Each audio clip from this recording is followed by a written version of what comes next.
Este es el Teatro Michigan en Detroit. Bueno, lo que queda de él, al menos. Lo que alguna vez fue un teatro de clase mundial, ahora ha sido vaciado y convertido en un estacionamiento. El antiguo esplendor de su arquitectura, ahora es solo un remanente de su grandeza pasada.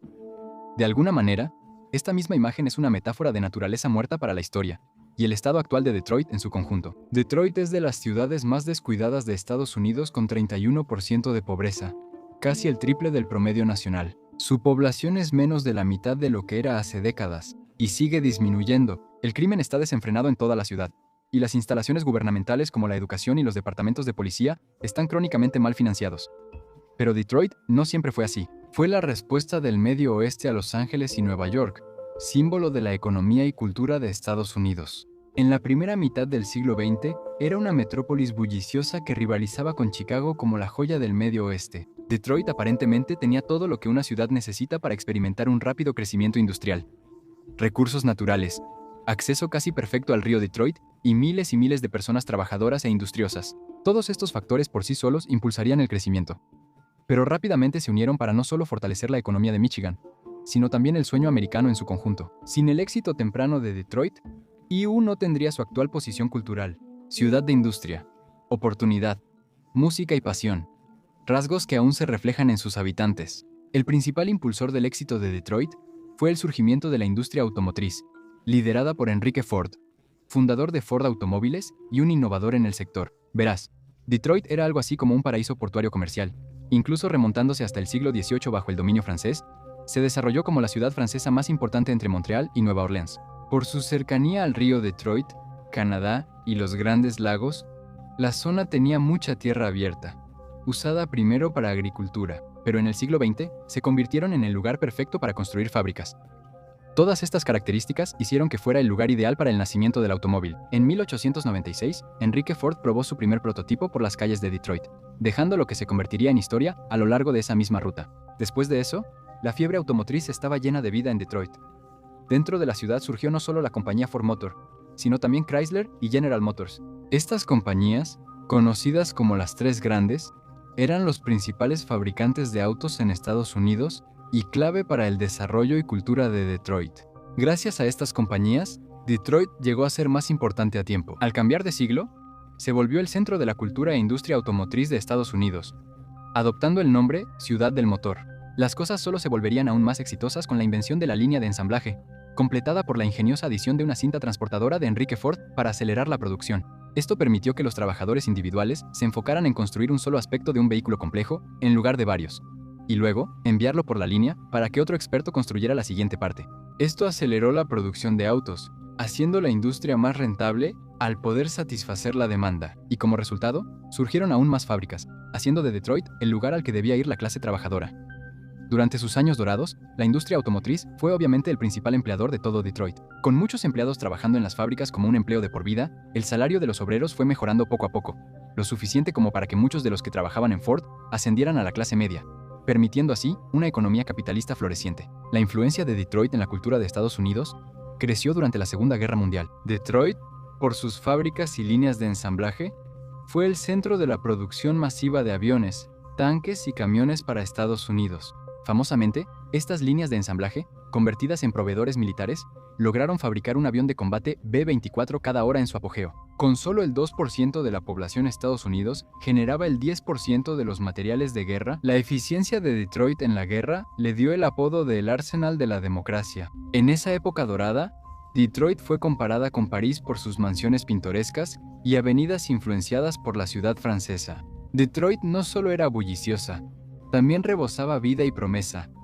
Gente de todo el mundo llegó para integrarse a su economía y cultura industrial. El auge económico de Detroit benefició a las zonas cercanas, y con más gente, la ciudad creció. Para 1920, ya era la cuarta más grande del país.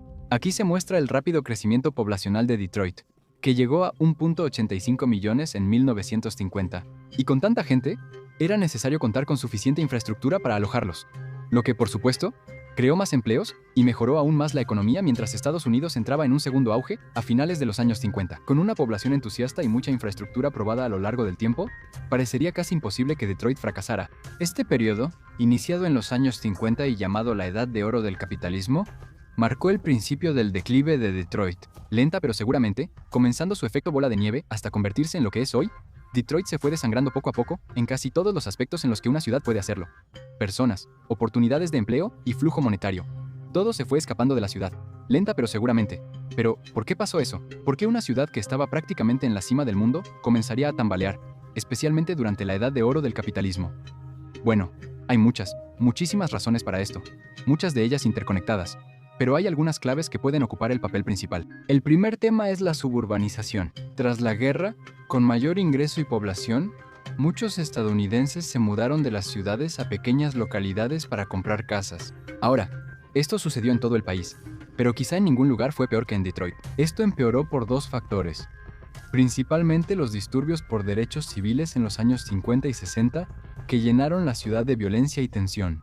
Los más ricos se fueron primero y dejaron el camino para los demás.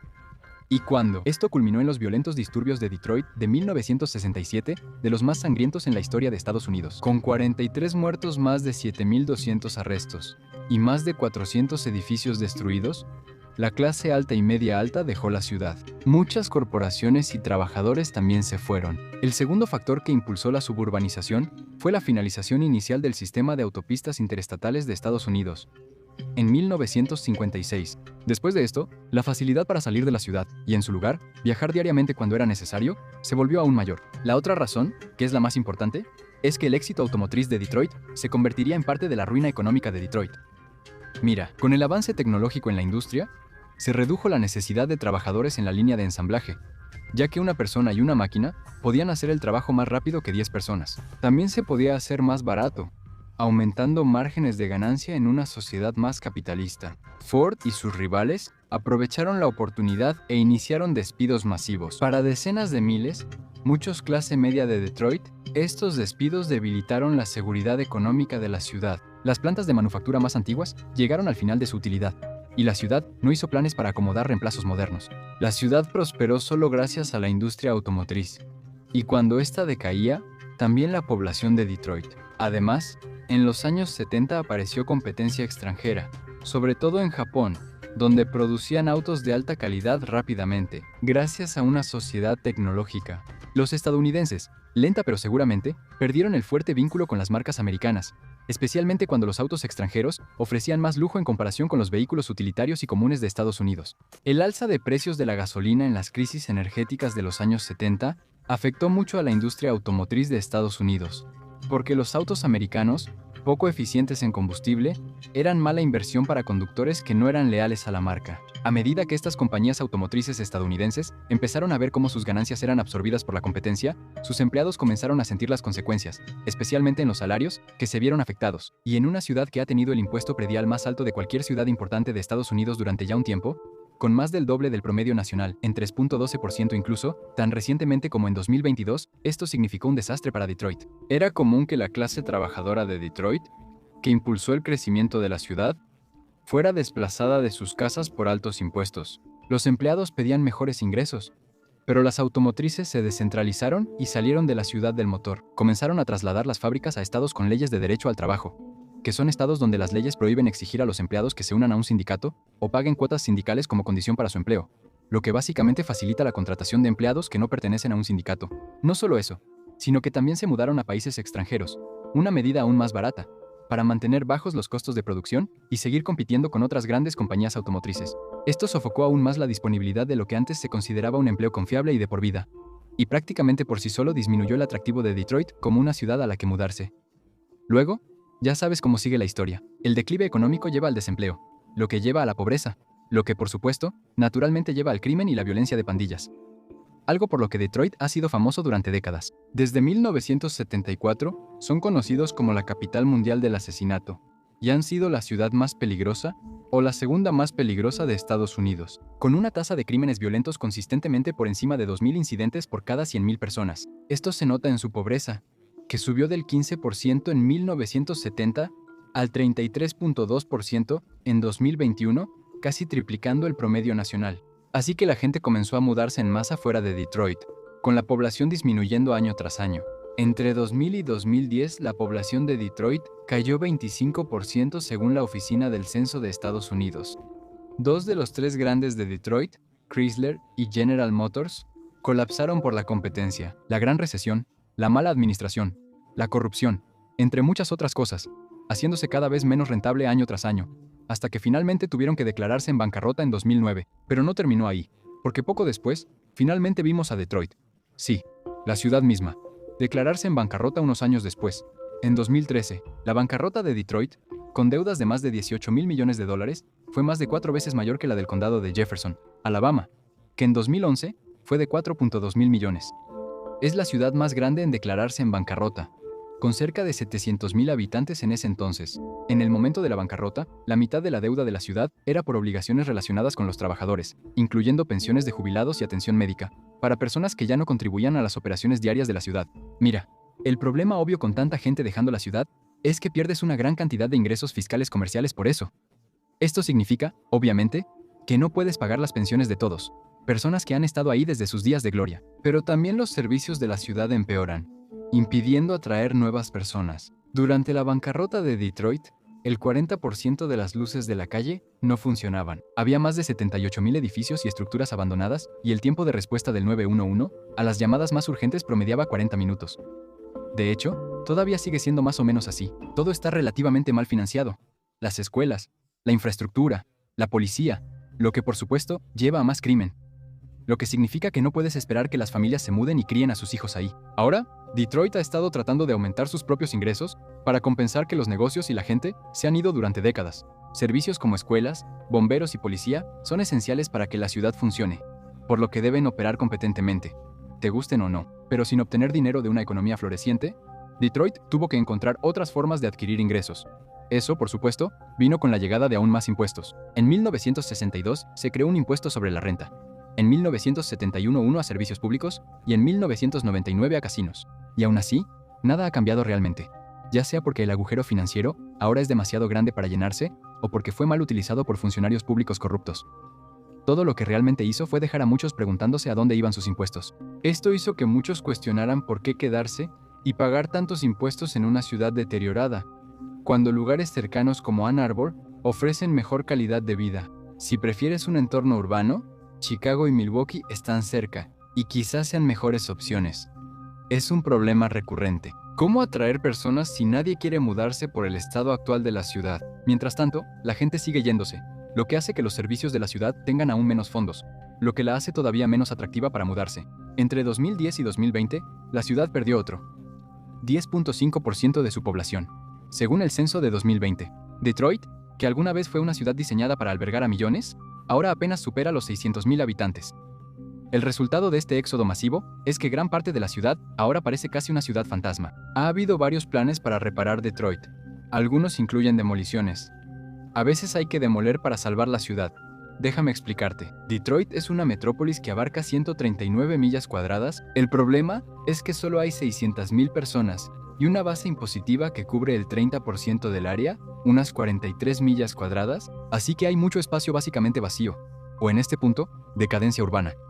Cuando tienes que mantener un área tan grande con solo el 30% de los ingresos necesarios, algo tiene que verse afectado. El crimen también tiende a dispararse, ya que los delincuentes saben que la respuesta a los delitos toma mucho tiempo, con la excepción de las partes de la ciudad que tienen mejor cobertura. Solo hay dos formas viables de resolver esto.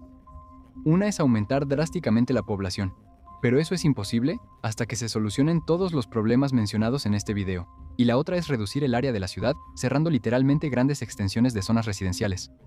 La manera en que planean hacerlo, o mejor dicho, ya lo han estado haciendo, es mediante la destrucción. En 2010 el exalcalde de Detroit, Dave Bing, propuso demoler una cuarta parte de la ciudad para reubicar a la población en casas vacías cerca del centro. En vez de crear servicios nuevos, Detroit podría ofrecer mejores servicios a una ciudad más pequeña. Con más del 20% de viviendas vacías en la ciudad, sería posible reubicar a muchas personas. Prestar servicios en una ciudad pequeña sería más asequible y amigable para pequeños negocios. Vecindarios densos benefician comercios, generan más empleos e ingresos fiscales. Después demolieron miles de casas. Eso fue hasta 2014, cuando inició el proyecto de demolición de Detroit con el mismo objetivo. Desde entonces, las demoliciones han sido mucho más agresivas. Entre 2010 y 2020 se destruyeron casi 40,000 viviendas. 26.000 de ellas desde 2014. Las unidades habitacionales vacantes bajaron del 23% al 18%. El progreso es positivo, pero Detroit aún pierde miles de habitantes cada año, aunque menos que antes. Cuando terminen de demoler las estructuras vacantes, muchas otras ya estarán tan deterioradas que también deberán demolerse. También está el problema de qué hacer con los terrenos vacíos, ya que no es mejor dejarlos así. Aunque se habla de fábricas, agricultura urbana y ciudades verdes aquí, todo depende de la ejecución. Y aunque Detroit quizá nunca vuelva a ser lo que fue, dado el auge de la automatización y la creciente importancia de energías alternativas como los autos eléctricos, si llega a tener un resurgimiento, entonces la ciudad podría enfocarse en expandirse nuevamente, esta vez creciendo a un ritmo manejable. Detroit parece estar en auge, con mucha inversión reciente. Y si pensamos a muy largo plazo, creo que las poblaciones de las ciudades de los Grandes Lagos aumentarán debido a la migración impulsada por el cambio climático. Así que al menos tiene eso a su favor. Pero Detroit tiene algo único, su impacto cultural. Quizás la mejor manera de mostrar cuán influyente es la cultura de Detroit en Estados Unidos, además de la cultura automotriz, es a través de Motown Records. Motown Records, fundada en 1959, produjo a varios de los artistas más influyentes de la era moderna, con las Supremes, Marvin Gaye, Jackson 5 y Stevie Wonder. Incluso ahora, los nombres de estos artistas llevan un prestigio musical, no solo en Estados Unidos, sino en todo el mundo.